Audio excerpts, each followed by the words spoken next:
At 11 years old, I was already having my own shop. I was trying to buy and sell. I like the idea of packaging your value into a commodity or a service or a product and sharing it with the people, and therefore you get compensated for the value you bring. Yes, I did. And what was the business about? I had graduated grade 8 and my auntie gave me some money in form of a gift. I turned that money into a business. It's like you buy bulk of something and then portion it into small pieces like sugar, salt, tomatoes, onions. I used to do those on small scale until it grew into a big shop that was servicing the whole neighborhood. So that's how I learned that when you have a dollar, or in my currency we call it a shilling, how do I not spend the mother dollars and spend the baby monies?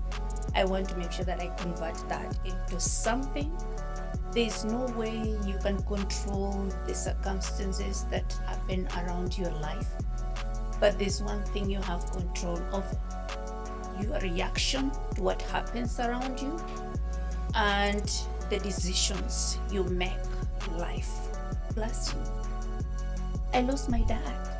When I lost my dad, it happened on the day my daughter was starting her grade 12 exams.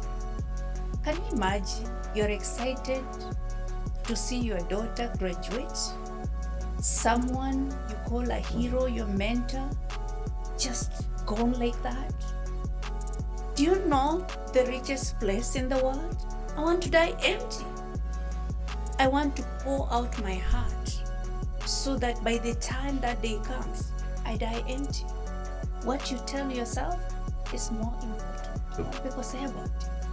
And if you understand what God says about you, then nothing else matters. That's why I talk about paying yourself first. You are the biggest machine in your own life that will ever generate any income. If I give you a machine and tell you this machine is going to give you $5,000 every single month, what will be your first question? Consistent is the name of the game. Paying yourself is not option. You have no option, because there's no point of building everybody's wealth while you're neglecting about yourself. So, welcome to the podcast, to the Unbreakable. Esther, thank you for coming here today. Thank you for welcoming me. I'm so excited. How are you today? I am blessed. How are you doing? I'm good too. Good. Better now. Better now? Yeah. We should be always looking excited and looking towards a new day. Please tell me about yourself. Esther Sande is my name. I've been in Canada for the past 16, 17 years, originally from Kenya. I came here with a medical background. I managed to get into my profession. I worked for around 5 years. One of the things that struck me when I was working here as a new immigrant is we don't really understand this place. We don't understand the system. I didn't even know what is deducted on a pay stub. I didn't know before tax, after tax. I was actually financially illiterate. And that's why I started thinking about how can I better myself to understand that you make money, but money lives through the other hand. It's like you're having financial leaks. I wanted to figure out what that leak was all about. So I decided to change my career from healthcare into financial, but I had also realized that I am not the kind of person I want to stay at a job for 40 years to just make $40 an hour. So I realized that entrepreneurship is the name of the game. I just didn't know what to do.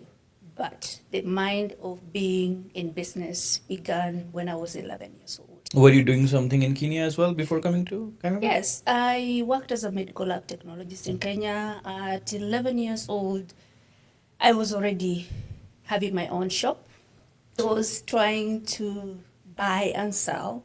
I like the idea of packaging your value into a commodity or a service or a product and sharing it with the people, and therefore you get compensated for the value you bring.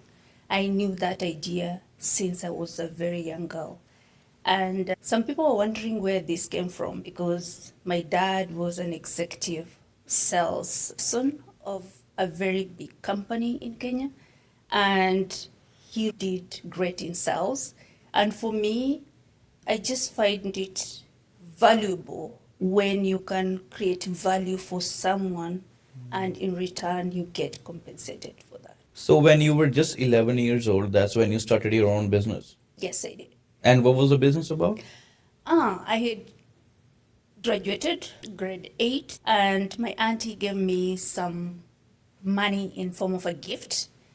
I turned that money into a business. In Kenya we call it's like you buy bulk of something and then portion it into small pieces like sugar, salt, tomatoes, onions. I used to do those on small scale until it grew into a big shop that was servicing the whole neighborhood.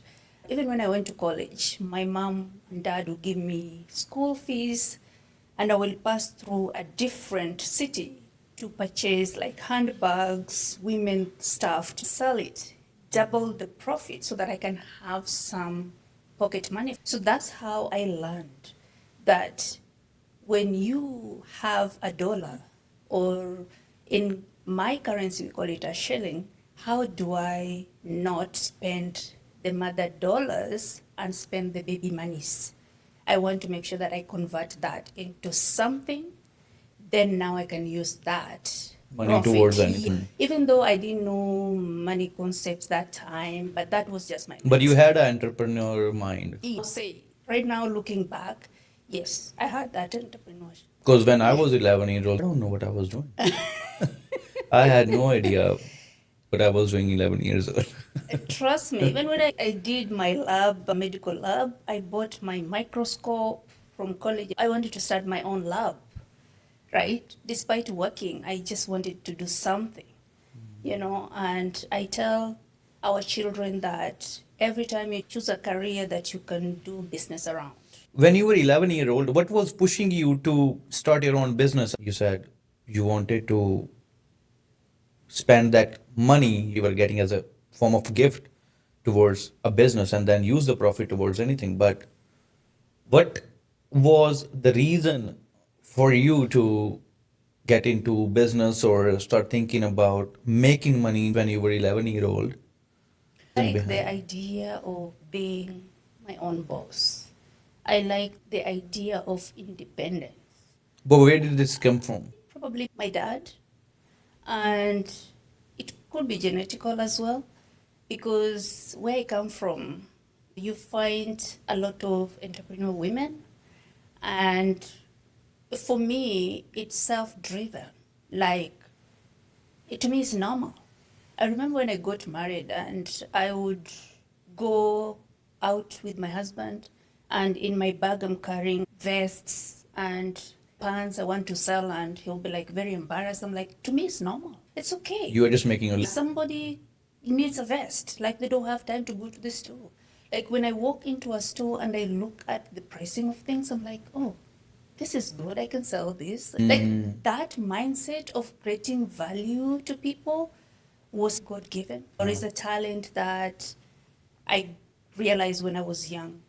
And for me, it's a matter of where I am. I can do whatever business I do as long as it's legitimate. Makes sense. I understand when you have trained your brain towards something and you can make your living by using your brain. A brain is a very powerful tool. People go to the gym to gain muscles and to, stay fit. You want to eat healthy. The brain works the same way. You need to do exercises with your brain. I talk about self-development. There's no investment that can beat the investment you do 6 inches above your head. It's important to continuously learn to work on yourself. I read books, I listen to podcasts, I do YouTube, and I like to become a student in every environment I am. There's always something to learn from someone. When you have an open mind to learn, nothing can stop you unless you stop yourself. There's no way you can control the circumstances that happen around your life, but there's one thing you have control over: your reaction to what happens around you and the decisions you make in life. Everybody will tell you what they want to tell you. Everybody will treat you the way they want to treat you. The question is, how do you want people to perceive you? What do you tell yourself? The words you speak to yourself shapes into who you are. So I always tell people, whatever you want to achieve, work on yourself. Look for a mentor in that space. Try to learn from that mentor. Try to emit what they do, because consistency is the name of the game. When you're consistently doing something, you're going to achieve. You need to be persistent. You need to be relentless. You need to be focused. And you need to know that storms of life will come your way. Bless you. I lost my dad. Oh, When I right. lost my dad, it happened on the day my daughter was starting her grade 12 exams. Can you imagine? You're excited to see your daughter graduate. Someone you call a hero, your mentor, just gone like that. That's when I realized that life just happens. It's okay, my dad has rested. But it's not okay for my daughter to remember on her graduation that mom was not happy because grandpa had died. In that moment, I chose to be a mom. While I'm a daughter mourning, I have to become a mom in that space. I had to let my daughter graduate. Everything we planned for her happened. She didn't know that I was mourning until after her grad dinner. I held it together because of the God I trust, because of the hope I have, because of the role I know. I know when to show up as a mom, as a leader, as a wife, as a community support. That's what life is. There is no straight path.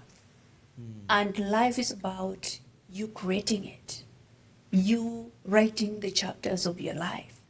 That's the biggest lesson I've learned.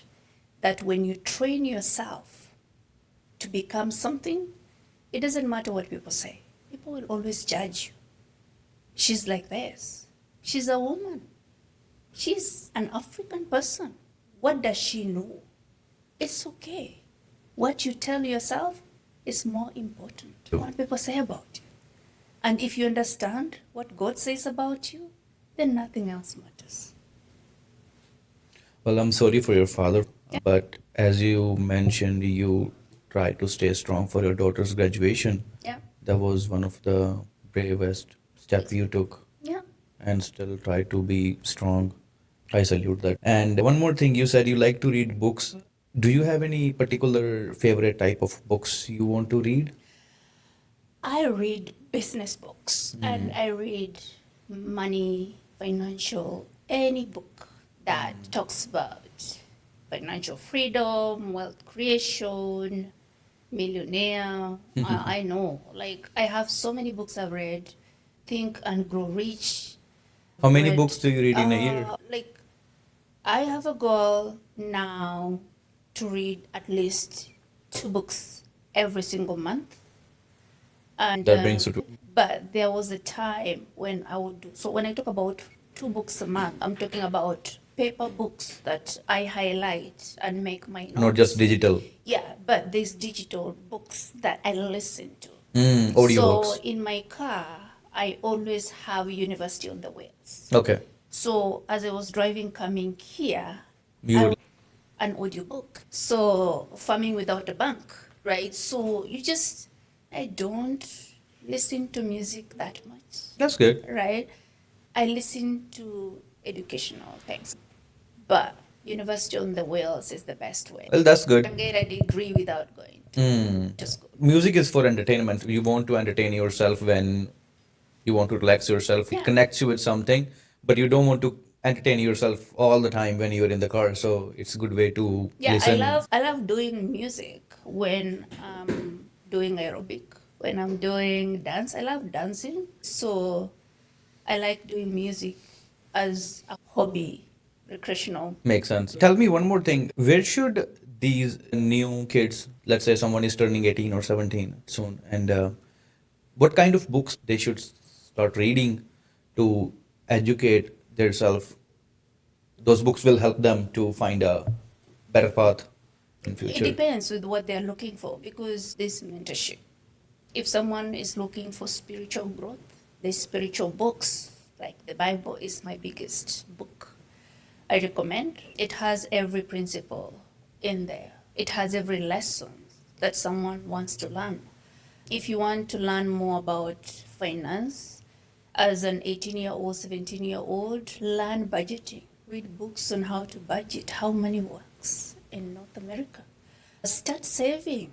Have those jars to save. I like when our children have been given some money and they have these jars put together that this is, I can tithe, jar, I can spend it all, jar, I can save for anything I want, jar, right?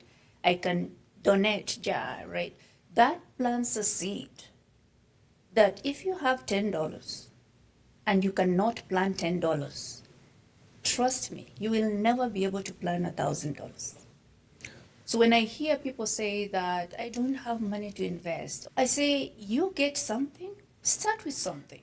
Whether you're working in your home setup and your parents are giving you some gifts in terms of money, plan it. You know, you want to play. They should plan it to save or invest. They need to do both. They need to have portions allocated. That's why I talk about paying yourself first. You are the biggest machine in your own life that will ever generate any income. If I give you a machine and tell you this machine is going to give you $5,000 every single month, what will be your first question? If it breaks, where do I take it? Can I get a replacement? Now you start nurturing that machine because it's precious to you. It's the one that feeds you, that fits into every dream you have.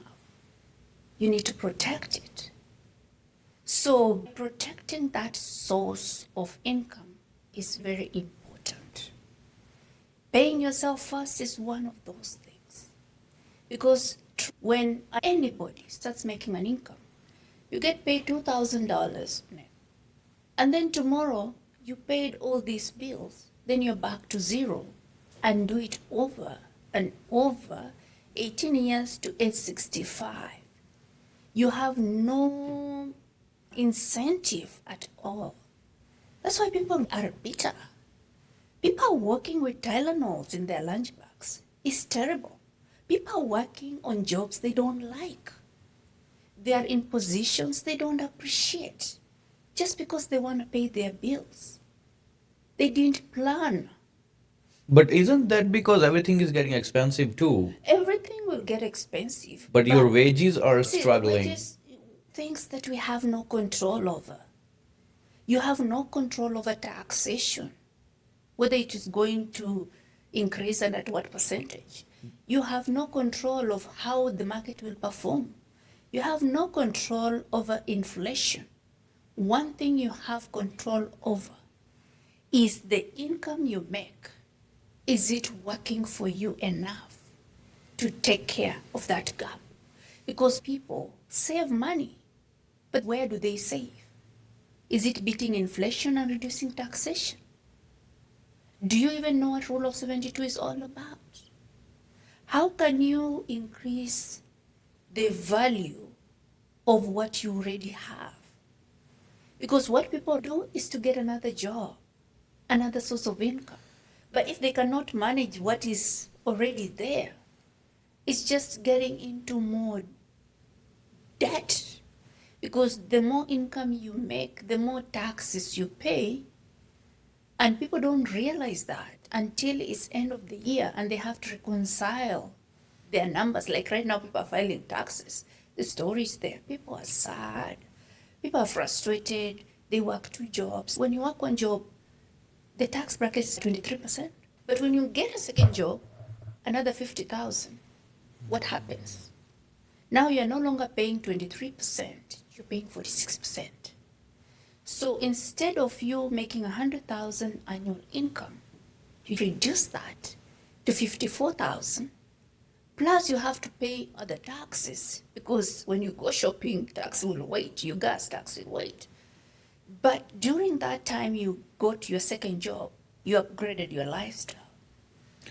I have a question. So, when people look for second job, Yeah. I think they are making two big mistakes. First of all, is when their income rises, they buy cars or other, They upgrade their lifestyle. they buy expensive cars or they buy something they don't need today, but because they are getting enough money now, they can take that. Second, what I think is the illiteracy of how they can save taxes by investing in TFSA or how FHSA can help them, right? Yeah. What is RRSP, how CPE, the pension plan works, right? So there are two big mistakes they are making, what I have seen so far. Yeah.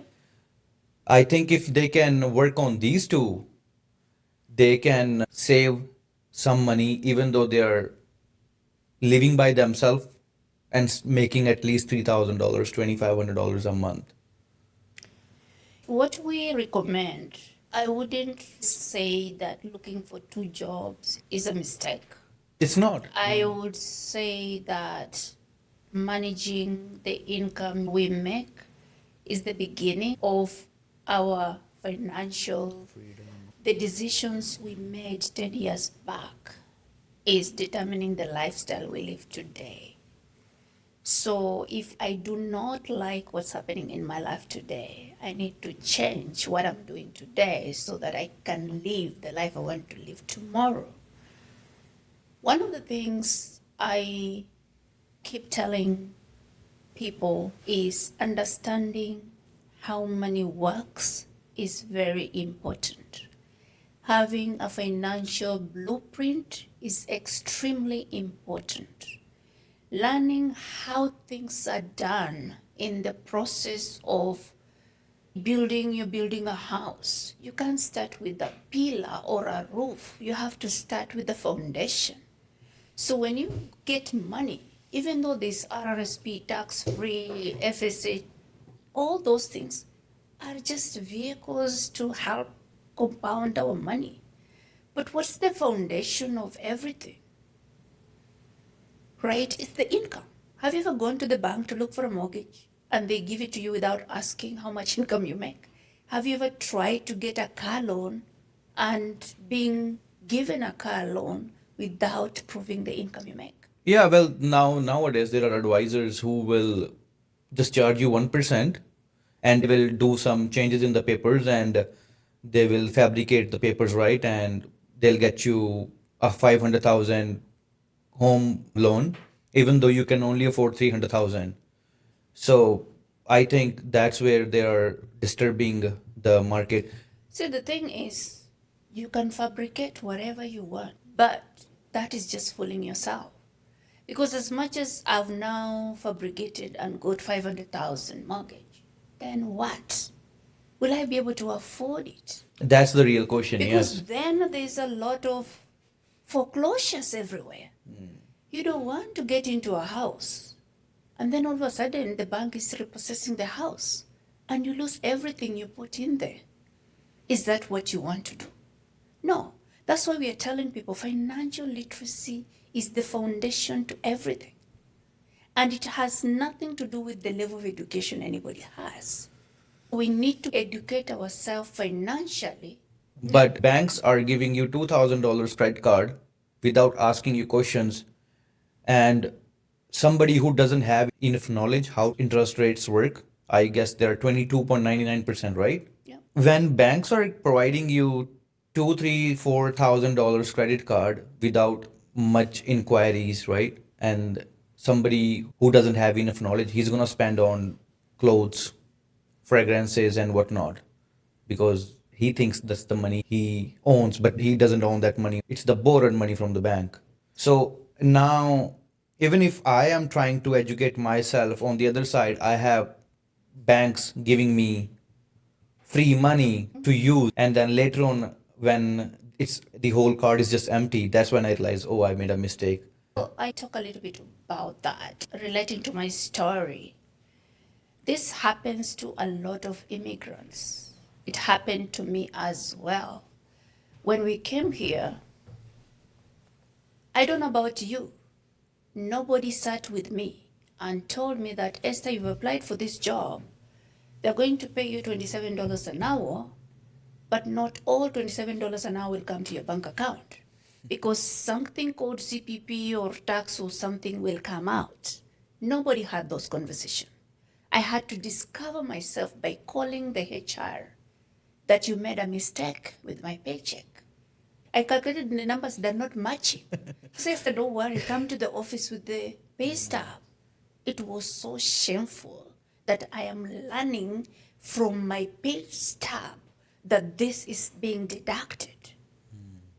The second thing, I signed up for a mortgage that takes 3/4 of my paycheck. And it was wrong mortgage. Okay. And now I was gonna be stuck with that mortgage for the next 25 to 30 years. I got a mortgage because somebody told me go get a mortgage. We got a mortgage. Was it a right one? No. Third mistake, I was saving money for my children's education because everybody says when you have children, government will give you some money, open RESP for children and dump all that money there. I did that. The bank invested money in mutual funds. They talked to me. I don't know. I said yes to something. I signed something. I didn't ask any questions. I was invested in mutual funds or something. I lost a lot of money. And every year they send me a statement saying, Esther, this is your performance this year. If you have any question, call us. I don't even open the letters. I can't keep up with the amount of letters. So now I'm getting this knowledge after doing financial courses. I'm going back to the same bank and asking, why did you give me this? Do you know what they say? Because you didn't ask. Then what did I discover? The system only works the way you run it. If you know something, you ask for something, you get what you're asking. If you don't know something, you say yes to everything, you get into trouble. And that's why somebody has a credit card of 22%, another person has a credit card of 9%. Another person is using other people's money, meaning they use banks' money to create wealth. Another person is using banks' money to fund their lifestyle. These are two different things. There's a difference between consumer debt and a good debt. You use other people's money to create wealth. And that's what we teach people. Using other people's money is the cheapest way to spend money. It is so expensive to use your own money than to use banks' money to create wealth. And that is something that you have to wrap your head around. You have to learn. You have to sit with those people who can guide you into that environment. Otherwise, it comes, it goes. And then we retire, and that's it. Is that the life we want to live? Not for me. That's why I chose, I need to educate myself. And I told myself, this knowledge I have learned, maybe somebody can benefit from it. That's where my mission began. I want to impact millions of lives through financial literacy. And there's no obligation. We can chat. There's so much I can learn from you. There's so much you can learn from me. I don't have all the answers, but at least I have some basic that will help someone start their financial journey and make the same mistakes that I did or other people did. I want to go back to the second mistake you said you made, the wrong mortgage or the house. What was wrong about it? So there's different types of mortgages. Every mortgage you get has those papers. There are 4 options. So if you go back to your mortgage offers, there's always 4 options. But by the time you search for a house with the realtor, you're so exhausted, you're just signing. Yeah. Not even reading anything, Mhm. you're signing. Some people realize, oh, we are actually paying this insurance, or this thing on this thing. Why are we paying this thing? But you signed for it. It's okay, I discovered, to go to the bank, they give you paperwork. You can say, thank you for this. I have to go home, read, And then- understand, and come back. Mm. There's no obligation to sign things you don't understand. And that's one of the bitter lessons I learned. So I teach people how they can use different strategies to get out of mortgage traps. I use different strategies on how you can leverage the capital you're putting in the mortgage to create wealth. If you know anybody who has a mortgage and is thinking about different strategies on how they can work around that mortgage, they're more than welcome. We can discuss those strategies. We can finish those on the podcast. It's going to be taking the whole podcast. So if you want more details about that, we can just do a podcast about that. But I'm open to sit down with anybody in your audience who wants to learn more about what I talk about the mortgage. And you mentioned earlier about the medical job you were doing in Canada when you came to Canada, right? Yeah. And you said you paid hefty amount of taxes. You didn't made much from the job, but the taxes were so heavy. Nurses or people who are working in the medical industry, they are paying more taxes than anybody else in Canada. So the system is built in a way that if you make certain level of income, you need to share your income with those people who don't make income or minimum income. That's why I don't know about India, but in Kenya we have shops that wealthy people go to shop. Specific places you'll find different classes of people hanging around. But have you ever seen any special store? Everybody shops in Walmart, Superstore, Safeway. Why? Whether you're making 500,000, 1 million, 20,000, 5,000, why is it so? That's where you can get groceries from in Canada. So the idea is if you have more, let's pay some taxes, bring these people somewhere, and have some middle class equality.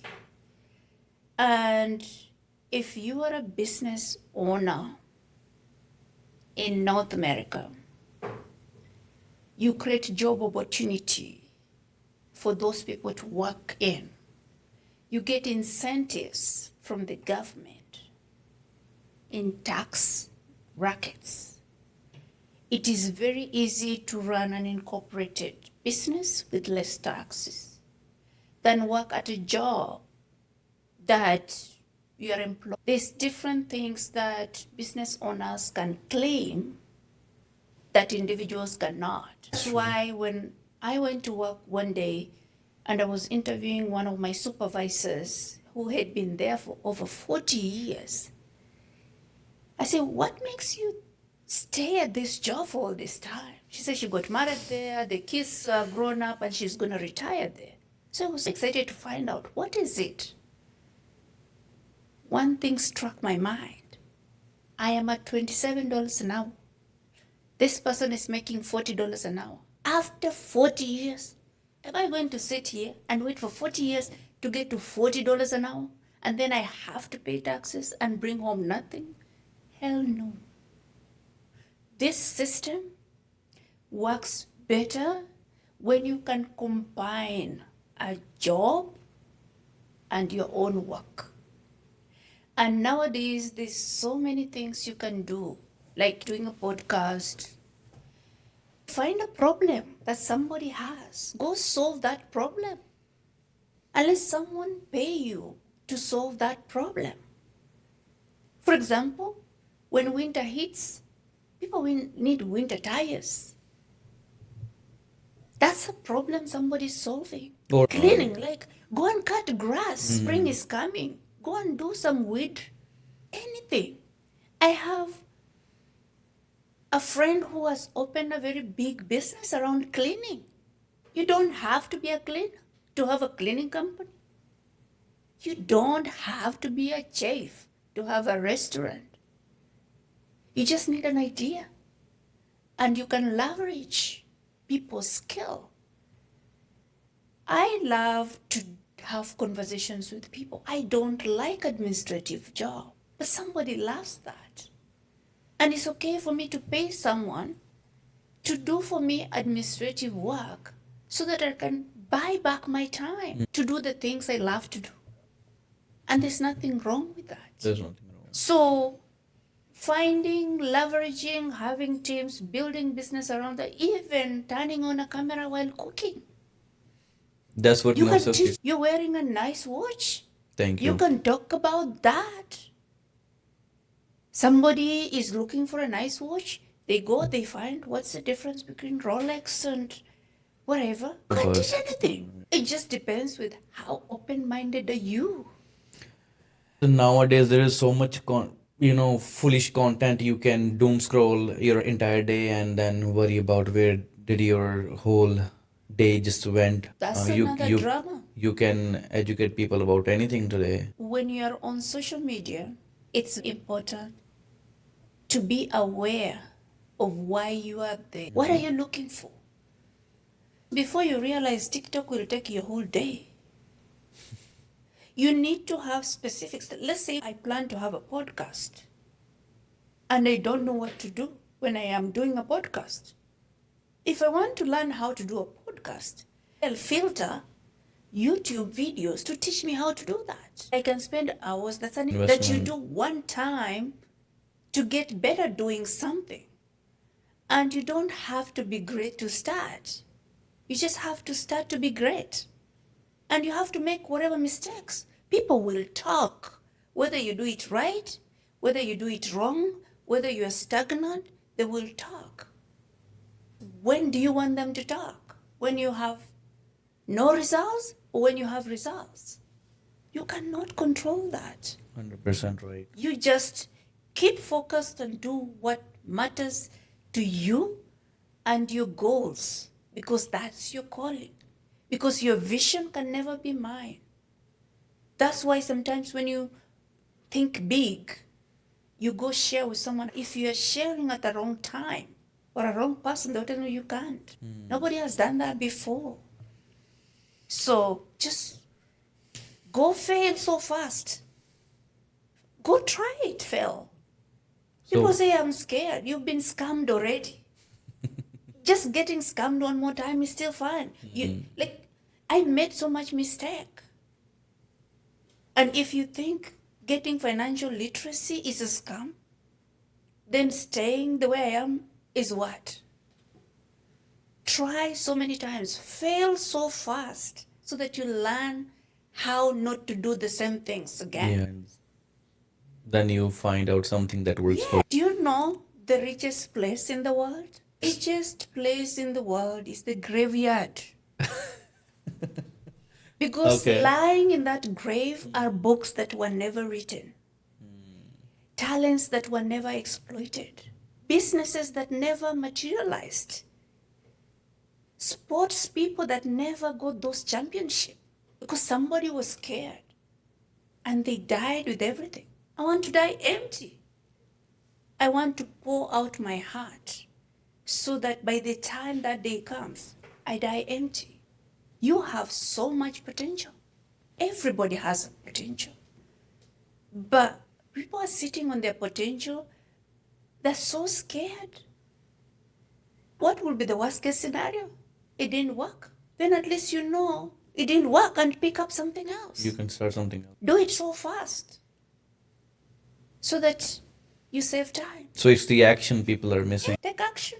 In the beginning, nobody knows how it's going to work out, but if they know how to start at least. You know that 8 wonders of the world, they call it that world record book. It's never done until somebody does something. and then another one goes and beats that record. So nobody has reached their potential. You just keep doing. And when you fail, as long as you can fall on your back and look up, you can wake up. I will tell you, the best lessons to learn are the lessons where everything is taken from you and you have to restart over. That's the biggest lessons and the most painful process. But when you learn how to turn your pain into purpose, if people take away your business, they take away your resources, as long as they leave you alive and they didn't take your brain, you can do it again. Still make it. And this time you do it with intention.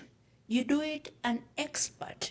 You do it because you've learned so much lessons and that you execute at a higher level. It's okay, because sometimes things happen in life to shake you up and build the resilience in you. The difference between a successful person and a failing person is the mindset. It's just doing what you do, even though you have fear. You just do it. Look at you starting the podcast. We are not getting that many Views right now, but you have to stay consistently doing what you're doing. and then one day 10 years of hard That's work is gonna look like Do overnight it, success. let it have no views, likes. Stay consistent. We'll try to. Because iron sharpens irons. The more you interview people, the more you speak about things, the more you become better at things. Do you realize if you say it's not working and drop it, you have to start over again with a new idea, a new training, a new. How many times will you do that? As long You as have we to should make too. it work, and it will work. So stay consistent. That's all. Thank you. We'll try to do that. Not trying, you are going to do it. We are going to do it Yeah. for sure.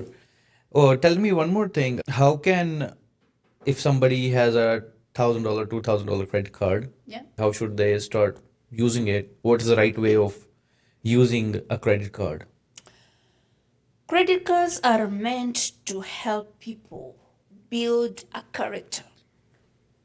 And because majority of people coming in these foreign countries are new, somebody has to learn your behavior with money. So they give you a credit card and they want you to use the card, but they want to see your habits in usage and paying. Because the idea behind credit score, no bank want to give you something unless you have like a bill you're paying or some consistent. So what I tell people is, it is very cheap to use credit card. When you use your credit card, you know that it's other people's money. Use it, making sure that you have the same amount of money on your debit. The most silly mistake people do is doing purchases, especially online, with debit card. If you are scammed for some reason and you are using your debit card, you're on your own. If you are using credit card to do an online purchase and something is fraudulent, it's easy to gain that back. The It's bank's money. And that's why it's cheaper to do it. Every pay cycle is 21 days. So you can use your credit card not to max out. They say the best usage is around 35%. 30, 40%. 35 or Yeah, 70, yeah. 65%. If you go up to 75% within 21 days and pay it off, it's still fine. The best way to use credit card is to find credit cards that gives you air points, gives you some rewards. Just like Scotia Bank, they Yes. give you good perks. So that, like last year, I got 1,200 redeemed from my credit card. Which card do you use? Scotiabank. Okay. Right?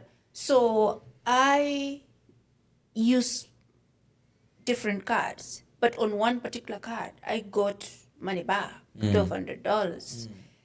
Someone else on a different card gets a free Expedia hotel. So as you're doing what you're doing, you're building your credit but you are also developing a habit, because then the banks or the lenders will see, oh, he pays his bills on time, so we can trust him with big money. If somebody cannot trust you with $500, how come they'll give you 200,000? So it's a way of creating a habit to do that, but it's also a safe way of transacting in this part of the world, considering all the scandals around. And nowadays, people don't go to store; everything is online.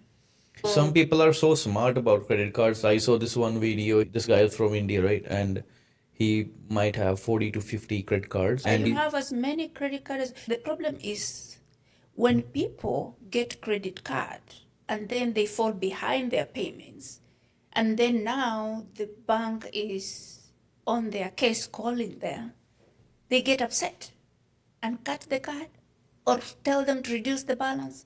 Never tell the bank to reduce the balance. If anything, you rather have a huge balance on your credit card and use that minimum you want, because it shows that you don't need that much. But Right. life happens. When life happens, you don't have the same circumstances that approved you for that bigger credit card. Nobody wants to approve you when you're in crisis. So you want to make sure that you keep it as a security. It's not the number of cards you have, it's the percentage of usage or how you use it that matters. People have so many credit cards while somebody's just having one. Yeah, and this particular guy who holds 50 to 40 credit cards, he said he and the wife never paid for a flight for next few Yes, last few because years. so let's say I'm just talking about one card giving me $1,200 last year. Suppose I had 10 of those. 12,000. There you go. Cheaper to use other people's money. But then Reject. doesn't it make sense that you are also spending where else you spend money towards a card where you got $1,200, but then in order to get $12,000, you're also spending more. But look at it this way, whether you use a credit card or you don't, you're going to spend money. When I teach people how to turn liabilities into assets, we help families turn liabilities into assets. It's very, very easy. And we use a tool like a well paying dividend whole life to do that legally. You don't have to lose control of your finances because you've lost control of your time. Because somebody tells you, show up at 8, leave at 5. That's somebody tells you when you're sick, call in. Sometimes when you have vacation, they have to determine whether you qualify or not. Somebody has taken over your time. Now think about when you want to take control of your finances and somebody is also suffocating that. I see a lot of people investing in real estate, and it's good. When we do investment, we have to diversify. Real estate investment alone could be a nightmare, because if you have 10 homes that you're renting and you have an emergency or crisis and you have no cash, what options are you left with to take some equity out? Suppose you lost your job and that's why you're having a crisis and that's why you want to access cash. Try to go to the bank and tell them, can I have an equity? You have to be approved to access your own money in your own property. Suppose they say no. Then you have one last option left. Sell it at a takeaway price to have money, because you are looking for a quick buyer. We don't want that. But when you have 5 or 10 properties you are renting, and bank already believes you because you didn't just bought all the 10 properties altogether. Maybe you bought one or two first and then third for Okay, buying 10 properties is very easy. Buying the first one is the hardest because you have to put a down payment. And you You leverage that by refinancing and getting extra whatever. But refinancing is an underwriting process. We need to see your pay stubs. We need to see your credit. When you got those property, you had two incomes, for example. or you had a very strong income and something happened, I just get laid off. So I need money and I don't have a job, but I have properties. They will reevaluate everything. I met a friend of mine. He owns a farm in Canada, and he was telling me the biggest nightmare I have is when the bills wants to come out of my account. Do you know sometimes I don't have $75, and someone who have millions of acres of land Is short of $75. 70 this you can be rich with assets and poor in cash. When people are running businesses, they have a lot of assets within the business, but liquidity, cash, is an issue. So we need to start thinking about if a deal comes now, for example, you both are business owner. Let's say another franchise comes here and the person is having a crisis, they have to sell it for only 10,000. It's a good deal. For cash, where do you get the cash? If you have to go to get pre-approved, you have to ask for support, for help. You have to go through process to prove that you deserve this. I am telling people, you need to take control of your finances. If you have liquid in your whole life plan, you can easily leverage that. Get the deal done, then continue. Because you're using insurance companies' money. Go and read how Disneyland was bought. McDonald's started. Check how many people use insurance. Just Google how much insurance your own bank has. The foundation to everything lies in protecting your income. Once you protect your income, no storm. If a critical illness comes, somebody has a risk transferred to them. They need to pay you to go and take time off. Because if you're getting 55% income paid to you, it's not enough. Because people are already struggling with the 100% income. Now think about it's reduced for another 3 years because you're sick. What is killing people? It's not the disease, it's the financial pressure. Disability. I sprained the other day. I couldn't walk. So if I was employed, I can't go to work. They will pay me 55% or whatever it is right now. I don't know. That is not enough. That's why you see people on crutches, but they're still going to a shift. Yeah, I saw this old guy. He was, I'm guessing, about 60, in Yeah. his 60s. Okay. It was almost midnight. I was Okay. going to home. I was driving a few days back from now. This guy was walking home from his security job, and he Okay. was barely walking. He was dragging his feet because he couldn't walk, and he was so old. Maybe he doesn't have much in his Savings. pension plan or See, savings. the problem is not saving. The problem is where the money is being saved. Or going your whole Going. life. When you make money, it goes to the bank. The bank has a license to do mutual funds and GICs. That goes to a professional money manager. That compounds that investment to 14% rate of return. And because they do millions of transactions every single time, you don't have $1 million, I don't have $1 million, so the institutions use our savings to do it on our behalf. But then they get 10 to 12% back. And guess what you get? Check how much your GIC is performing. 2.5 to 4%. 6 to 8% is going back to the institution. How about I make you be the bank and you get that with the same $50, $1,000? You realize that someone may be making minimum wage and creating a lot of wealth than someone making thousands of dollars per hour, and it's just going to financial leaks everywhere. Inflation, taxation, fees. So we want to help people understand how to become their own bank by understanding and mimicking and having that character habit that happens with the institution. They lend money, people save, they lend money, people have to pay back that money. You want to understand the effect of compound interest, rule of 72, very important.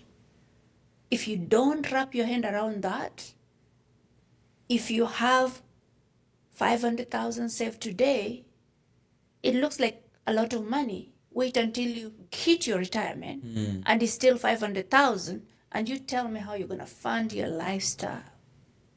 And what is the rule of 72? Rule of 70 is if you want to know how long it will take for your money to double, take any return. For example, if I go to an institution, they give me 3%.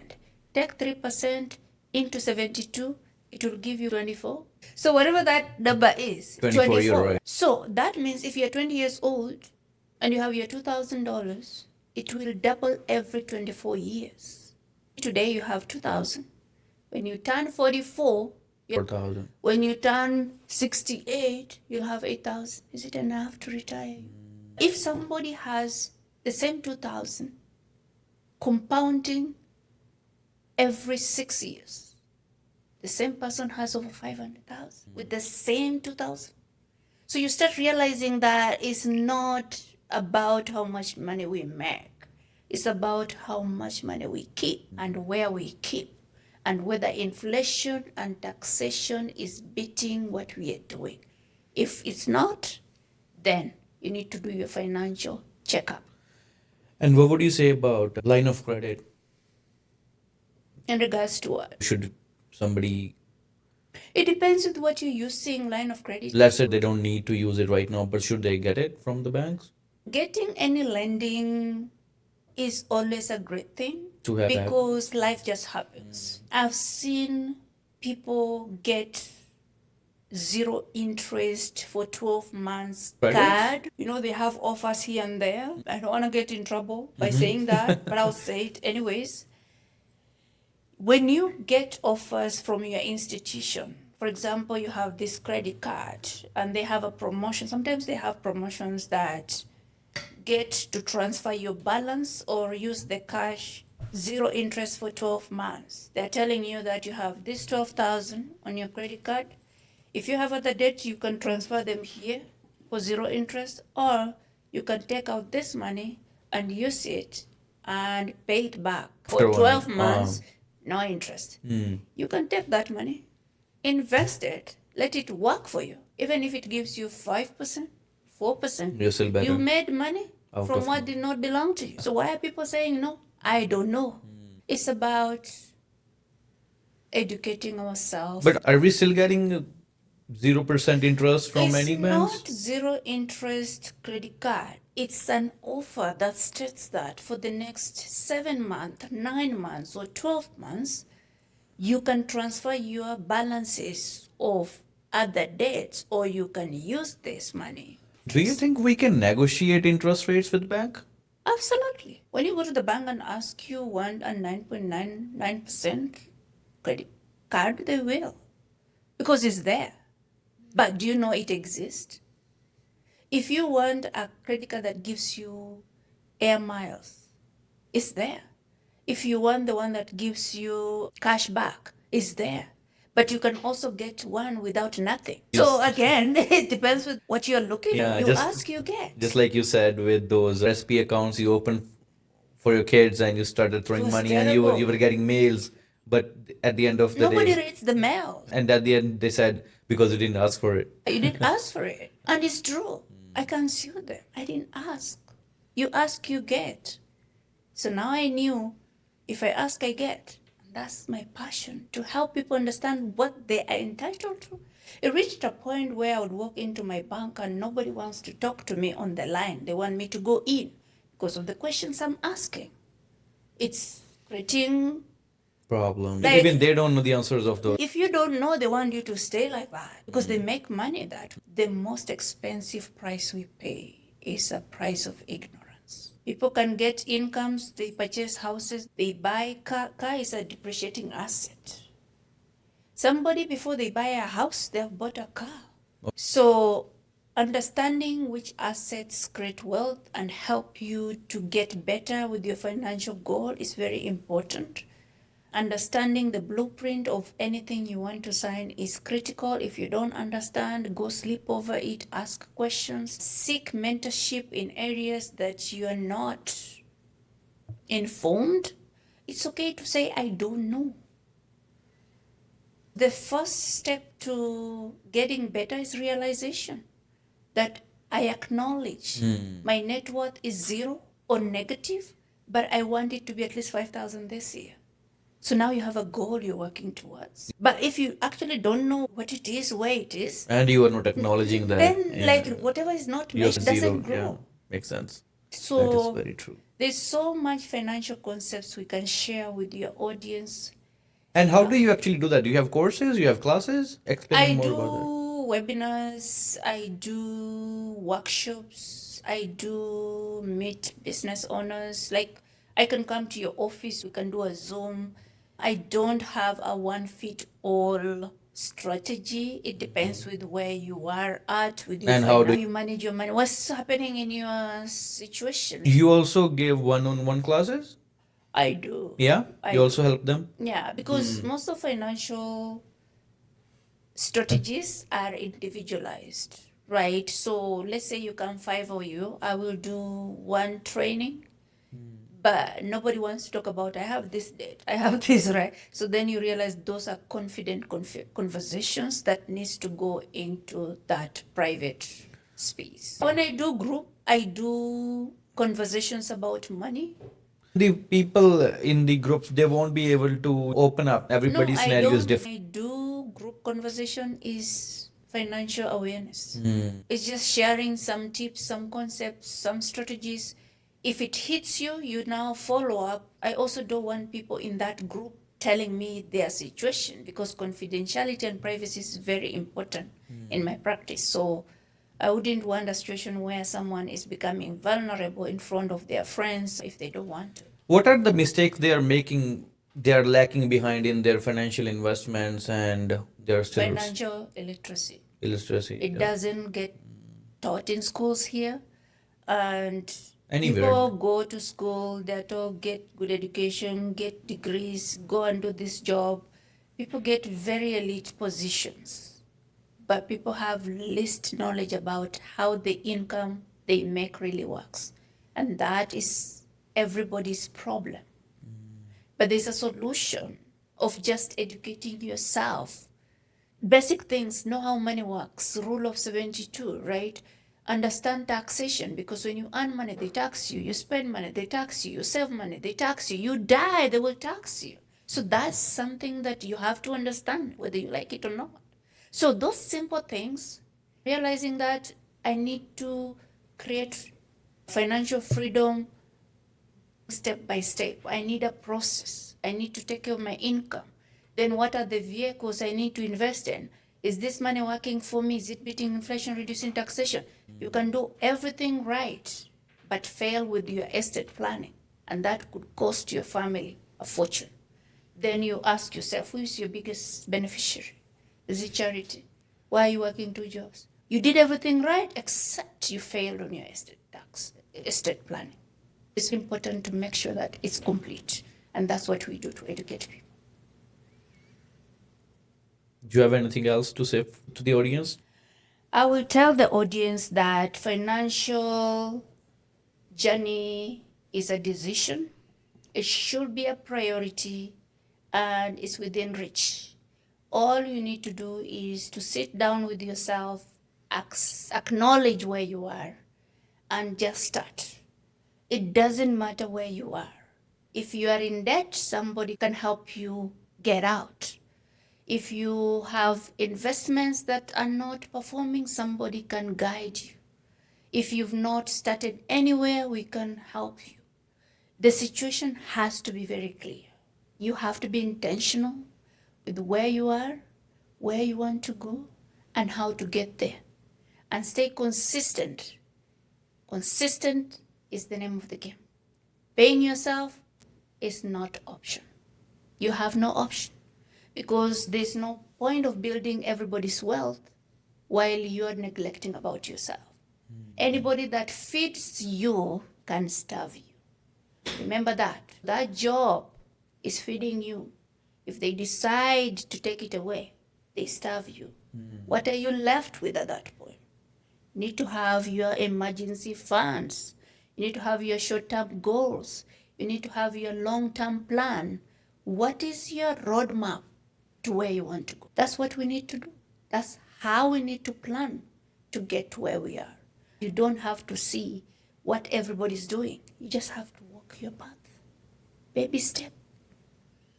How long is this journey? It depends where you are. Maybe you are in negative today. Yeah, some people are in negative, but they come out so fast because they're staying consistent and following the principle. Money is a game. They're just playing the money game. That's all they're doing. So they say, those who hold the gold make the rules. That's why people go rob the bank, because that's where the money is, right? So if you know something, then only you can work towards improving it.